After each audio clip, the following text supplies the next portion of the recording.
आपके बीच में ज्यादा लंबी चौड़ी बात नहीं कहते हुए यही निवेदन करूंगा। मैं भी एक किसान का बेटा हूं, बचपन से खेत खलियान देखे हैं, लेकिन आज सच्चे मायने में राजस्थान का किसान खून के आंसू रो रहा है। एक तरफ वो सरकार, नरेंद्र मोदी जी की सरकार, जो किसानों के लिए किसान सम्मान निधि योजना लेकर आती है, प्रधानमंत्री कृषि सिंचाई योजना लेकर आती है, सॉइल हेल्थ कार्ड योजना लेकर आती है, प्रधानमंत्री फसल बीमा योजना में बहुत बड़ा अमेंडमेंट करती है, और आजादी के 70 वर्ष में ये पहली सरकार होगी।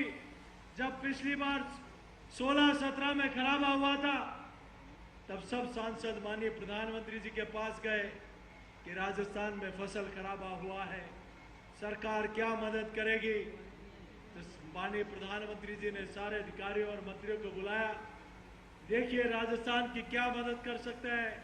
अधिकारियों ने कहा संसद में कानून बना हुआ है, 50% से ज्यादा खराबा होता है तो ही सरकार उसमें मदद कर सकती है एनडीआरएफ के माध्यम से। तो प्रधानमंत्री के मुंह से एक शब्द निकला, किसानों के लिए 1 या 10 कानून भी बदलने पड़े तो ये मोदी सरकार बदल देगी। और संसद में 50% की जगह 33% का कानून बनाया।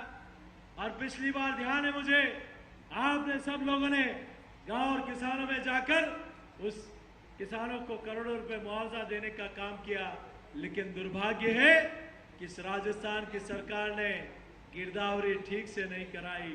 30% से ऊपर ज्यादा गिरदावरी नहीं होनी चाहिए। आप किसानों का कर्जा माफ भी नहीं करोगे तो किसान इस बार कमर कस के बैठा है। जो किसान के साथ धोखा करता है वो राजस्थान में राज कभी नहीं कर सकता, कभी नहीं कर सकता। और ये याद रख लेना, आने वाले 50 वर्षों तक राजस्थान में किसान विरोधी सरकार फिर से नहीं आ सकती। हमारे युवा साथी बैठे, मैं 1-2 बात करके अपनी बात को, क्योंकि हमें ज्ञापन देने भी जाना है। हमारे युवा साथी बैठे हैं, बेरोजगारी भत्ते की बात होती है, क्यों नहीं।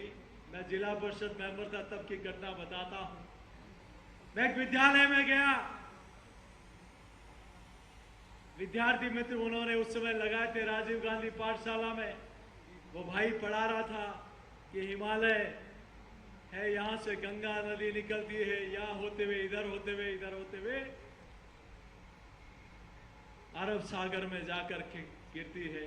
वो खेली बना रहा था। मैंने कहा भाई ये अरब सागर में कहां डाल रहे हो, गंगा नदी तो बंगाल की खाड़ी में जाकर गिरती है। तो उस युवा साथी के मन की पीड़ा आप सुनिए कि बोले नरेगा से कम 1500 रुपए में तो ये अरब सागर में नहीं जा सकती, ये बंगाल की खाड़ी में नहीं जा सकती, अरब सागर में ही जाएगी। और उन्हीं युवाओं ने संकल्प लिया था कि इस युवा विरोधी सरकार को उखाड़ फेंकना है। मैं ज्यादा लंबी चौड़ी बात नहीं कहते हुए मित्रों, आपके चरणों में इतना, किसान बंधु आपके चरणों में इतनी प्रार्थना करता हूं, जिस सरकार में युवा अपने आप को ठगा सा महसूस कर रहा है, जिस सरकार में किसान के खिलाफ वादा खिलाफी हुई है, जिस सरकार में मातृशक्ति का सम्मान नहीं हो, जिस सरकार में एक नहीं अनेक ऐसे निर्णय होते हैं जो राष्ट्रद्रोह, जिसको लेकर आप और हम सब लोगों ने देखा है कि इन्हीं के नेता दुनिया में जाकर भारत के खिलाफ बात करते हैं, और इन्हीं के नेता राजस्थान में उन्हीं नेताओं को खुश करने के लिए आज जयपुर बम ब्लास्ट में उन गुनाहगारों का कौन न्याय मांगेगा, कौन उनको न्याय दिलाएगा। जब ये निर्णय आया अदालत का कि जयपुर के गुनाहगारों को बरी कर दिया है, तब सबसे पहले जिस व्यक्ति का फोन आया उस व्यक्ति का नाम है राजेंद्र सिंह जी का। उन्होंने कहा कि इन लोगों के लिए हम लोगों को बैठना चाहिए।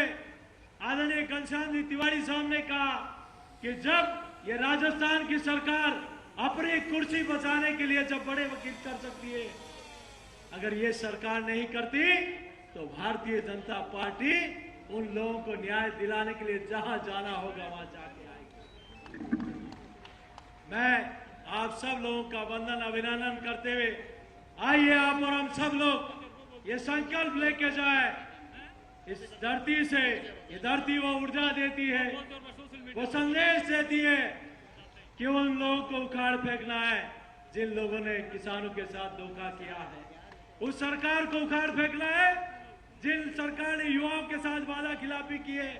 उस सरकार को उखाड़ फेंकना है जिसने रामनवमी पर प्रतिबंध लगाने की सोची। उस सरकार को उखाड़ फेंकना है जिन्होंने बाबा रामदेव जाने वाले देवरे पे श्रद्धालुओं को डीजे बजाने से रोका। और उस सरकार को उखाड़ फेंकना है जिसने भगवा झंडे पर लगाने वालों पर एफआईआर लॉन्च कराने की हिमाकत की दी। क्या तैयार है हम ऐसी सरकार को उखाड़ फेंकने के लिए? तैयार है तो उठाइए दोनों हाथ और संकल्प करिए, जब तक इस सरकार को उखाड़ नहीं फेंके तब तक हम चैन की सांस नहीं लेंगे। बोले भारत माता की, भारत माता की, भारतीय जनता पार्टी जिंदाबाद। यही संकल्प दिलाते हुए आप सबके चरणों में यही प्रार्थना करते हुए देता हूं मैं अपनी वाणी को विराम। जय श्री राम।